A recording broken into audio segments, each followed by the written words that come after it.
계속해서 정치권 상황 자세히 짚어보겠습니다. 최창렬 용인대 특임교수, 이종근 시사평론가와 함께하겠습니다. 어서 오십시오. 안녕하세요. 네. 자, 어제 민주당과 국민의힘의 대선 경선 후보 등록이 마감됐습니다. 자, 먼저 국민의힘 11명이 후보로 등록을 했는데 다음 주에 4명으로 바로 압축이 되는 거죠?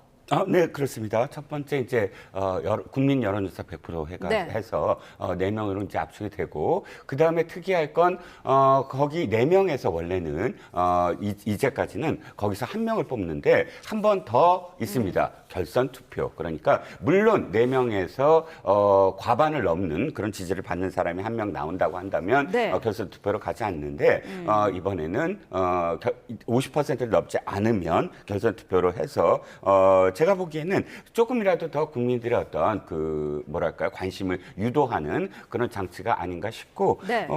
그래서 또 한 가지 그렇게 한 이유가 원래는 뭐 18용, 20용 뭐 이렇게 굉장히 많은 그런 그 후보들이 지원할 것 같아서 네. 한 번 더 필터링을 하자라는 그런 의도도 있었던 것 같고요. 어쨌든 8용이다라고 어저께 이 발표가 됐다가 네. 11명으로 한 3사람이 더 늘어났습니다. 네. 100% 일반 국민 여론조사가 실시되는데 이제까지 그동안 실시됐던 여러 가지 여론조사와 비슷한 결과가 나올 걸로 보시나요? 4명은 대개 이제 맨 처음에 4명으로 압축이 되는 네. 거니까 김문수, 한동훈, 홍준표 이 세 분은 들어갈 확률이 높다고 저는 생각해요. 근데 나머지 1명이 이제 안철수 의원 그리고 나경원 의원, 그래서 이 정도 중에 한 분이 되지 않을까라는 생각이 들어요. 지금 네. 후보는 꽤 많아요. 11명이나 됩니다, 지금. 사실 잘 이름을 못 듣던 분도 있고 그래요. 근데 아무튼 뭐 15명이다, 뭐 20명이다, 20명, 15명 이건 아니고. 네. 근데 이제 아무튼 지금 이제 4명으로 압축한 다음에 또 이제 결선 투표까지 하는 거는 물론 과반 넘으면 이제 뭐 결선 투표 필요 없겠습니다만 이제 흥행을 좀 이제 모색하겠다는 얘기인데. 네. 아무튼 이제 중요한 거는 그렇게 봐요.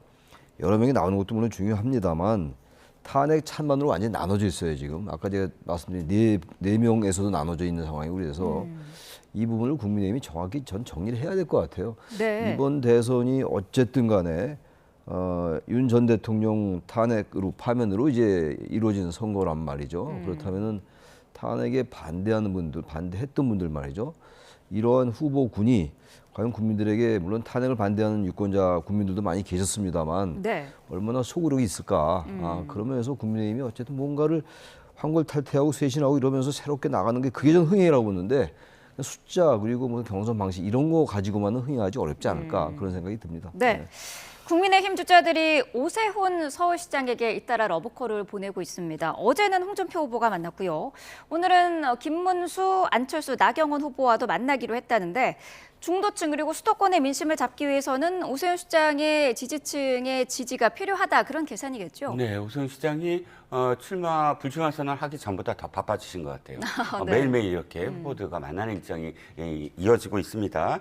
아마도 저는 이럴 것 같아요. 그러니까 오세훈 시장을 지지했던 사람들의 표를 자기가 가져가겠다는 의도도 있지만 최소한 상대에게 많이 가는 것을 좀 제어하겠다라는 의미, 그러니까 분산되는 그런 효과도 노릴 수 있을 것 같고요. 네. 일단 오세훈 시장의 지금 그 스탠스는 굉장히 중립적입니다. 지금 만나는 분들도 뭐 찬탄, 반탄 다 가릴 거 없이 이렇게 만나고 있고요. 네. 또 오세훈 시장의 지지층들을 보면 특정 지지층이 편파적으로 모여 있지는 않아요. 왜냐하면 오세훈 시장이 원래부터 중도적이고 좀 합리적인 어떤 이미지였었고, 근데 이제 최근 들어서는 또 상당히 윤석열 대통령에 대한 호의적인 어떤 그런 발언들도 많이 했거든요. 네. 시장 시절에. 그렇기 때문에 특별히 완전히 반탄파다 아니면 완전히 찬탄파다 이런 지금 성격 규정이 힘든 과정이므로 아마도 오세훈 시장과 관련돼서는 어떤 특정 세력이나 특정 후보에게 쏠림 현상으로 지지가 가지는 않을 거다. 네. 분산될 것 같다라는 생각입니다. 네.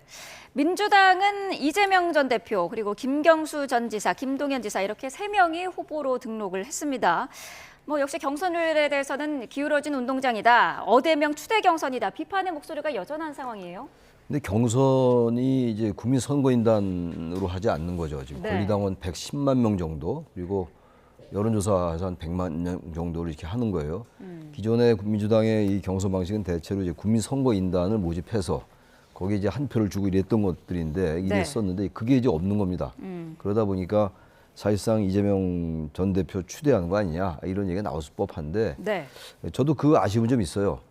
지금 현재의 그 민주당의 그 내부의 당원들의 어떤 지형이라든지 이런 거를 볼 때 국민선거인단 하더라도 전체적으로 지지율이 어쨌든 높게 나오는 게 사실이잖아요. 네. 여론조사 기관에 따라 좀 다르긴 합니다만 숫자가 좀 다르다 하더라도 그럼 국민선거인단 같은 거 해서 더 그런 다양성이라든지 이런 것들을 좀 더 확장시킬 수 있었는데 확장시킬 수 있었는데 그 아쉬움은 있긴 있어요. 그러나 아무튼 민주당으로서는 지난 2021년도 그때 경선 때 이낙연 후보가 3차 경선에서 앞선 적이 있어요. 네. 그런 부분들에 대한 트라우마 같은 게 좀 있는 게 아닌가. 그야말로 뭐 어대명이라고는 합니다만 돌다리도 두드려 건너겠다 뭐 그런 생각인 것 같긴 해요. 아무튼 결정이 됐으니까 네. 됐기 때문에 더 이상 뭐 여기에 대해서 왈가왈부하는 건 의미가 없고 김두관 전 의원은 그래서 경선 불참하는 거 아니겠어요? 경선 불참하는 건데 뭐 대선에 출마 안 한다는 게 아직 아니에요 또. 그건 두고 봐야지 할 일이고. 그러나 어쨌든 이 경선이 확정이 됐으니까 아무튼 더불어민주당은 아무튼 지금 이 경선이 지금 3명의 후보가 이제 나오는 건데 크게 주목을 받지 못하는 건 사실이에요. 워낙 네. 한 후보가 좀 앞서 나가는 그런 양상을 보이고 있기 때문에 그러나 이제 앞으로 또 어떤 변수가 있을지 전 민주당 당내 경선에 큰 변수는 없을 것 같아요. 아무리 봐도 말이죠. 물론 정치라는 게 생물이고 네. 어떠한 돌발 변수가 있을지 그건 알 수 없는 겁니다만 아무리 예측을 해봐도 지금 현재로서는 특별한 돌발 변수가 있을까라는 생각이 들긴 드는데 하기야 뭐 지난해 12월 3일 비상계엄은 예측했어요. 예측 못했으니까 또 두고 봐야 알긴 하겠습니다만 지금으로서는 그렇다는 말씀입니다. 예. 네. 민주당 경선 주자들은 오늘 한 자리에 모입니다. 잠시 뒤에 이제 공명선거 협약식에 함께 참석을 하는데 이재명 전 대표가 최근에 조용한 경선을 하고 있다. 뭐 압도적인 우위 속에 김동연, 김경수 끌어안기를 하고 있다. 이런 분석이 나오고 있어요. 어떻게 네, 보십니까? 그렇습니다. 지난번에 노무현 후보 시절을 생각하시면 노무현 후보가 광주 경선에서 갑자기 이제 역전을 시켰잖아요. 네. 그다음부터 갑자기 대선언이 됩니다. 그러자 같이 뛰던 후보들이 전부 다 사퇴를 하기 시작해요. 이인재 후보 사퇴하고 뭐 하면서 연달아서 이제 사퇴를 하고 그러다가 정말 모든 후보가 사퇴해서 혼자 경선을 치러야 되는 그런 상황이 벌어지는데 네. 딱 한 사람 정동영 후보가 사퇴하지 않습니다. 그러니까 노무현 후보가 정동영 후보를 굉장히 고마워해요. 그리고 노사모에서도 참 정동영 후보 띄워주고 그러면서 이제 통일부 장관까지 이제 임명하게 되는 연이 됩니다. 지금 말씀하셨듯이 두 후보가 사실은 저는 고마울 거예요. 만약에 전부 다 안 한다 그러면 그야말로 경선 자체 의미가 없어지고 그럼 그냥 추대식이 돼버리잖아요. 그럼 굉장히 비판이 이어질 겁니다. 그래서 조심조심 어쨌든 끝까지 완주시키는 게 또 이재명 후보 측의 어떤 전략일 것 같고요. 네. 그런데 그러면서도 한 가지 또 전략이 또 하나 있을 거예요. 뭐냐면 이 당에서 이 계열 정당에서 70% 이상의 득표를 한 사람은 딱 한 사람이에요. 김대중 대통령 된 후보. 그러니까 그 기록을 깨고 싶은데 깨면서도 이 두 후보가 사퇴하지 않는 그런 경선을 아마 목표로 하지 않을까 싶습니다. 김경수, 김동연 이 두 사람은 연대설이 나오고 있는데 일단은 김경수 전 지사는 선을 그은 상태거든요. 어떻게 해석하십니까? 근데 이 경선이나 이 대선이나 어쨌든 이 선거에서 연대라는 건 항상 나온 얘기예요. 네. 연대설, 뭐 단일화 이런 건데 연대라는 건 뭡니까? 어느 한 사람이 다른 상대방을 밀어줘야 되는 거예요. 그게 연대예요. 그래서 연대가 막연하게들 얘기하고 아주 연대처럼 좋은 단어가 없죠. 소리데리티 아주 좋은 얘기인데 글쎄 선거에서 연대라는 건 한 명이 양보해야 되는 겁니다. 근데 네. 지금 김경수, 김동연 이 두 분 중에서 한 명이 그런 선택을 할 수는 있겠죠.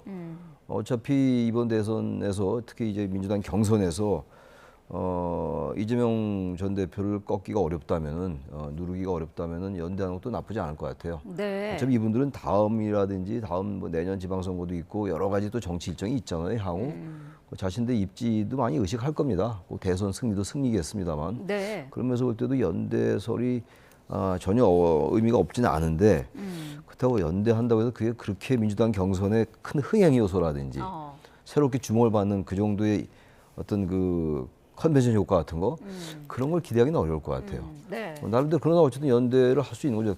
특별히 다른 어떤 생각을 갖거나 어떤 완전히 어떤 이슈나 정치적 의제에 대해서 전혀 다른 관점을 갖고 있는 분들이 아니기 때문에 연대할 수 네. 있다고 봅니다만 연대에서 이제 이재명 대표와 전 대표의 이제 1대1 이제 양강구도로 갈 수 있는데 그렇다 하더라도 글쎄요 같은 말씀입니다만 크게 관심 받기는 어렵지 않느냐라고 생각합니다. 네. 사실 솔직히 말씀드려서. 예. 연대를 하면은 어쨌든 뭐 극적인 효과가 어느 정도는 있어야 되는데 그게 있겠느냐라는 분석이시거든요.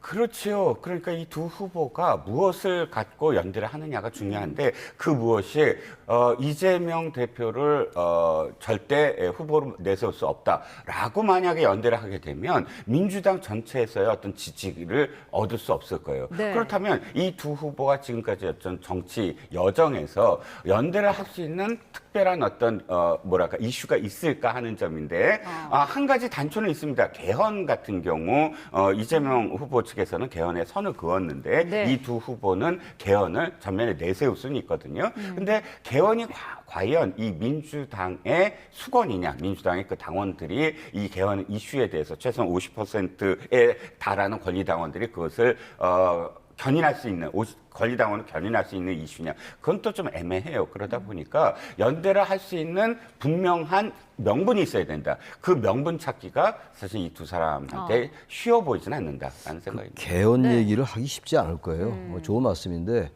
개헌의 당위성이 있으니까 그리고 개헌은 사실 뭐 정치사회나 시민사회가 다 원하는 거니까 말이죠. 네. 그런데 이 국면 이제 50일도 채 안 남은 거 아니에요 대선이. 이 상황 속에서 민주당 후보가 더군다나 개헌 얘기를 꺼낼 수 있을까? 그러니까 제가 생각해도 개헌을 고리로 명분을 내세울 것 같지는 않고 만약 연대하더라도 네. 뭐 미래에 대한 정책 같은 거를 연대할 수 있을 거예요. 아마 김경수 전 경남지사도 도지사 출신이고 그러니까. 근데 민주당 내에서 개헌 얘기를 하면 완전히 이게 전혀 흐트러진다는 생각을 할 거예요. 아마 네. 향후 민주당 내에서의 정치도 해야 되는 분들이기 때문에 그래서 제가 봐도 고리가 마땅치가 않아요. 연대할 고리가 같은 네. 얘기입니다. 예. 지금 이 대선판에서 가장 큰 변수로 꼽히는 게 바로 한덕수 대행의 출마 여부입니다. 일단 국민의힘 경선에는 참여하지 않았는데 뭐 출마한다더라 안 한다더라 관계자발로 서로 다른 기사도 쏟아지고 있거든요. 지금 상황으로 봤을 때 출마를 할 것으로 보시나요? 어쨌든 출마를 하든 안 하든 이제 한덕수 총리의 입에서 나온 말만 믿어야 될 것 같아요. 네. 뭐 어저께 말씀하셨지만 뭐 불출마로 가닥 잡혀서 바로 아니야 부인 뭐 불출마설 부인 뭐 이런 식의 언론들이 막 이렇게 계속 혼재하면서 대통령 아까 권한대행 측이라고 나오는 어떤 기사들의 신뢰성이 이제 좀 떨어지고 있습니다. 네. 다시 돌아와서 한덕수 총리가 나올 수 있을 것이냐? 저는 이제 정치공학적으로 봤을 때 세 가지가 부족해요. 하나는 뭐냐면 권력 의지. 한덕수 권한대행이 그야말로 권력욕이 있느냐, 권력 의지가 있느냐. 그러니까 지금의 어떤 환경 말고요. 네. 지금 뭐 이재명 대표에 비해서 너무 지금 흥행도 안 되고 또 지금 겪고 있는 국민의힘의 여러 가지 어떤 상황들로 말미암아 한덕수 총리가 필요하다. 이런 거 말고 그야말로 본인이 본인의 입이나 혹은 지금까지의 어떤 이 정치 행보상에서 네. 최소한 내가 대통령이 되겠다라는 또는 대통령 꿈을 갖고 있겠다라는 최소한의 단초가 있느냐. 본인 입에서 나온 건 한 가지도 없거든요. 네. 그러면 현재까지는 본인의 권력 의지가 얼만큼 있는지를 판단할 여지가 별로 없어 보여요. 두 번째는 뭐냐면 김성태 전 의원이 어저께 이런 표현을 했어요. 꽃가마를 태우려고 한다면 꽃상여가 될 것이다. 이게 무슨 뜻이냐면 제가 생각하기에는 대통령이란 그런 자격을 가진 사람은 최소한의 어떤 시련들이 저는 있었다고 봐요. 노무현 대통령이 몇 번씩이나 부산에서 떨어졌다거나 또는 김대중, 김영삼 대통령이 그야말로 죽음의 어떤 과정까지도 또는 단식의 과정까지도 포함하면서 민주화 과정을 이렇게 이뤄냈다거나 이런 최소한의 서사가 있어야 국민들이 저 사람은 그냥 정치를 하기 위해서 하는 사람이 아니라 나라를 어떻게 이끌 거야라는 믿음이 가거든요. 그런데 네. 최소한 한덕수 권한대행을 보면 꽃길만 걸었다라고 해도 과언이 아니거든요. 그러니까 보수 진영과 또 진보 진영에서 국무총리를 한 번씩 두 번 한 사람은 아마도 한덕수 권한대행밖에 없을걸요. 그러니까 모든 공직에서 가장 엘리트 코스와 가장 유력한 그런 좋은 자리만 차지했던 분입니다. 그런데 갑작스럽게 이제 아무런 과정 없이 그야말로 바깥에 나왔다가 단일화를 한다면 꽃가마 아닙니까? 그런데 그것이 과연 그런 여정으로 대통령이 된 사람이 있는가? 세 번째, 세력이 없다. 이 세력이라는 건 참 중요한 게 제가 취재한 바에 따르면 한덕수 총리에게 조언하는 그룹들이 있어요. 그러니까 외교 쪽 엘리트 그룹과 그다음에 이제 경제 관료 쪽 엘리트 그룹이 있는데 이 엘리트 그룹에서는 사실 반대를 하고 있다고 합니다. 이게 지금 나가실 때가 아니고 또 그래서 선출직 공무원은 안 어울리십니다라는 실질적인 조언을 하는 그룹이 있대요. 그런데 그 사람들이 아니라면 갑작스럽게 자기와 이질적인 정치 그룹을 자기의 세력화한다? 쉽지 않거든요. 그래서 저는 이 세 가지를 좀 봤을 때 출마를 한다는 건 사실 좀 무모해 보인다라는 생각이 좀 듭니다. 어쨌든 한대행이 만약에 출마를 하려면 다음 달 4일까지는 이제 총리직에서 물러나야 되는데 그러면 그때까지 이런 엇갈린 전망들이 계속될 수도 있지 않겠습니까? 5월 3일 날 이제 국민의힘의 대선 후보가 확정되잖아요. 5월 3일. 그리고 5월 4일이 이제 공직사퇴 마지막 시한이에요. 근데 그때까지 최대한 그렇게 한다는 건 전 대선에 나올 사람의 그 도리는 아닌 것 같아요. 대통령 선거라는 건 말이죠. 자기의 모든 걸 걸어야 되는 거예요. 총선거도 아니고 지방자치단체장 선거도 아니고 말이죠. 그렇다면 대통령이 되기 위해서 준비가 있어야 돼요. 그 아까 말씀드린 YSDJ의 경우가 그런 거. 노무현 전 대통령도 마찬가지고 이재명 전 대표도 마찬가지예요, 사실상. 근데 윤석열 정부의 초대 총리였고 사실 책임이라는 측면에서 볼 때 자유로울 수 없어요. 전 이번 탄핵 윤 전 대통령 파면 국면에서 국민의힘이나 한덕수 대통령 권한대행은 절대 책임에서 자유로울 수 없다. 그걸 하나 지적하고 싶고 또 하나가 대통령이 되겠다는 사람은 그런 준비가 있었어요. 그렇지 않잖아요, 지금. 이런 분위기에 뭔가 편승해서 자신이 뭔가 대통령이 되려 하는 이런 거고 또 국민의힘은 지금 아무리 봐도 이재명 전 대표를 대적하기가 쉽지 않은 상황, 현실적으로. 이 상황에서 뭔가 외부에서 인물을 차출하겠다는 거예요. 차용하겠다는 거예요. 이건 몇 번째예요, 벌써. 윤석열 전 대통령 그랬고, 한동훈 전 대표도 당대표 차출한 거 아닙니까? 근데 이걸 너무 이렇게 하면요, 이 보수 정당으로서 존재 가치가 없어져요. 설령 이번 선거에서 만약에 지더라도 말이죠, 당내 후보들로 뭔가를 해내는 자강력을 가져야 돼요.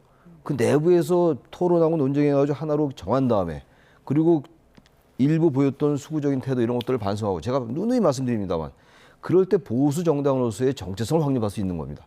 근데 대선이 어려울 것 같으니까 지금 현재 정부 교체기, 정권 교체기까지라는 말씀 안 드려요. 정부 교체기에 안정적인 관리를 해야 될 가장 핵심적인 이 위치에 있는 분이 지금 그리고 이 대선을 관리해야 되는 분인데 이런 사람이 지금 대선에 뛰어든다. 그리고 아직도 입장을 밝히지 않고 있는 건 국민에 대한 도리도 아니에요. 만약에 출마하려면 거기다 모든 책임을 각오하고 감수하고 당장 얘기를 해야죠. 출마한다 안 한다. 근데 계속 지금도 14일 날도 그 관세와 관련해 가지고 내가 마지막까지 소명을 다하겠다.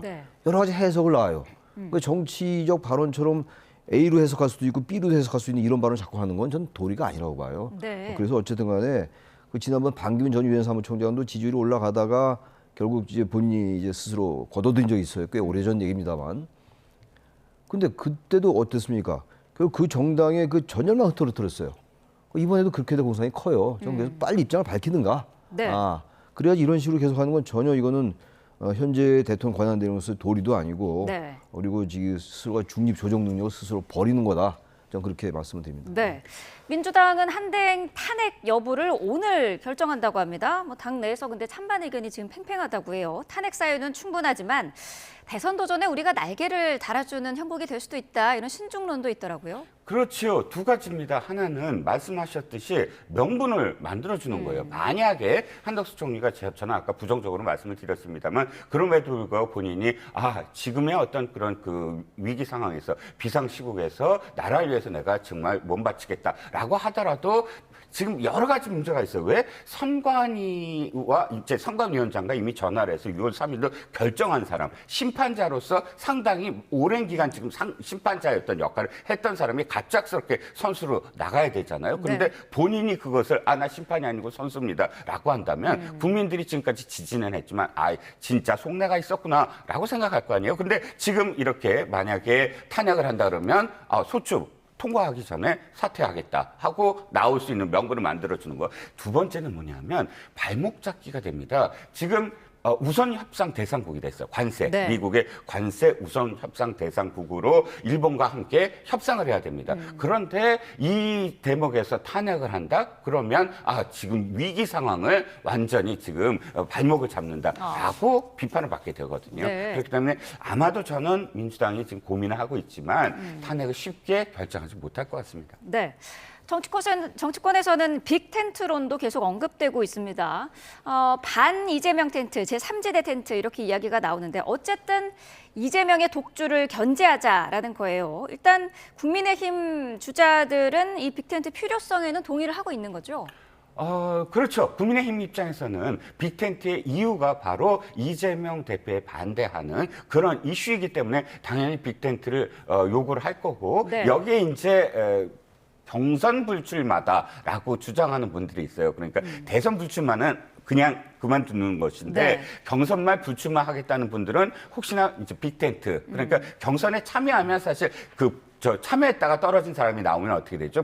이제는 법으로 불가능해졌잖아요. 그러니까 그 경선 참여하지 않고 차라리 바깥에서 나가서 새로운 어떤 텐트를 치겠다 이렇게 지금 계획을 하고 있는 것 같은데 네. 개인적인 어떤 지금 제가 판단이지만 우리나라에서 자꾸 선거 때마다 빅텐트 운운하는 건 사실 바람직하지 않다고 봅니다. 네. 빅텐트는 원래 사실 포괄정당이라는 뜻으로 캐치올 파티 모든 어떤 특정한 이념이나 특정한 성향을 불문하고 다양한 스펙트럼을 가진 그런 그 정치인들이 함께 모여서 정치를 해보자라는 그 포괄정당을 뜻하는 것으로 저는 알고 있는데 네. 자 그렇다고 하더라도 이유가 말이죠. 특정 정치인을 반대하기 때문에 텐트를 치겠다? 만약에 그렇게 텐트를 친다면 어떻게 되죠? 그렇게 해서 정당이 실질적으로 만들어지나요? 정당이 만들어진다면 그게 존속할 수 있습니까? 만약에 그것이 그대로 의도한 대로 특정 정치인을 못하게 한다고 하더라도 네. 이념이라든지 성향이라든지 강령이라든지 이런 것들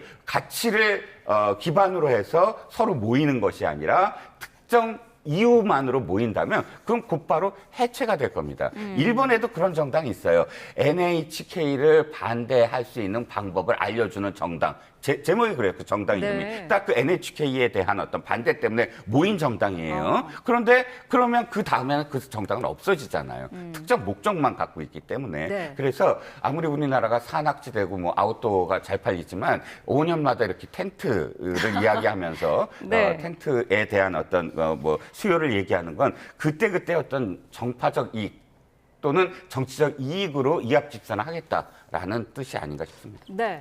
저도 한 말씀 드리면은 이 빅텐트 이거 쉽지 않을 거예요. 지금 다 말씀을 길게 하셨는데 이재명 대 반 이재명 아닙니까? 그렇죠. 그러니까 빅텐트의 명분이 반 이재명이에요. 제가 쭉 정치를 쭉 봐오면서 말이죠. 87년도 그때부터 보면서 느끼는 게 이게 특정 좀 가장 강한 후보가 하나 있어요. 여기에 대해서 이제 많은 사람들이 많은 후보들이 항상 정치의 본질이기도 해요. 그게 정치 공학적으로. 근데 뭔가 단일화를 해서 단일화하고 또 달라요. 빅텐트라는 거. 연대를 하겠다는 건데 아까 연대 말씀 잠깐 나눴었잖아요. 네. 근데 지금 보세요. 지금 아까 지금 그래픽도 나왔습니다만 너무나 다양해요. 지금. 근데 이분들의 생각은 딱 하나예요. 이재명은 안 된다라는 거라고요. 그게 이재명은 안 된다라는 게 빅텐트의 논리가 전혀 안 돼요. 그럼 이분들이 이재명 전 대표의 대항하기 위해서 나오는 거라면 일단 그 내부에서 탄핵 찬반부터 입장을 정리해야 됩니다. 제가 항상 주장하는 겁니다. 네. 그래야지 국민들에게 뭔가를 얘기할 수 있어요. 가장 기본적인 게 탄핵인데 지금. 탄핵으로 치러진 선거는 여기서 완전히 입장이 갈려요. 근데 무슨 빅텐트입니까? 이 논의 자체가 그만큼 이분들이 대단히 허약하다는 반증이에요. 방증이라고 좀 보기 때문에 이 빅텐트 논의할 시간이 이 정치공학적인 거거든요. 네. 정치 현실에서 권력 정치에서 불가피하다 하더라도 이러한 것들 논의할 시간에 다른 의제를 개발해야 돼요. 정책 의제라든지. 그리고 탄핵 찬반에 대해서 입장을 정리하고 그리고 이재명 좀 잊어버리고 제가 항상 드린 말씀입니다만 조지 레이코프가 쓴 그 코끼리는 생각하지 마라. 자꾸 코끼리만 떠올라요. 이재명 뽑으면 안 되고 이재명 뽑으면 안 돼 그러면 이재명을 뽑아야 되나 보다. 라고 될 수 있다고요. 그래서 이 빅텐트 얘기할 시간에 다른 정책 의제를 개발하는 게 낫지 않느냐 전략적으로 그런 생각도 듭니다. 네, 알겠습니다. 자, 두 분 말씀 여기까지 듣겠습니다. 최창렬 용인대 특임교수 이종근 시사평론가와 함께했습니다. 고맙습니다. 네.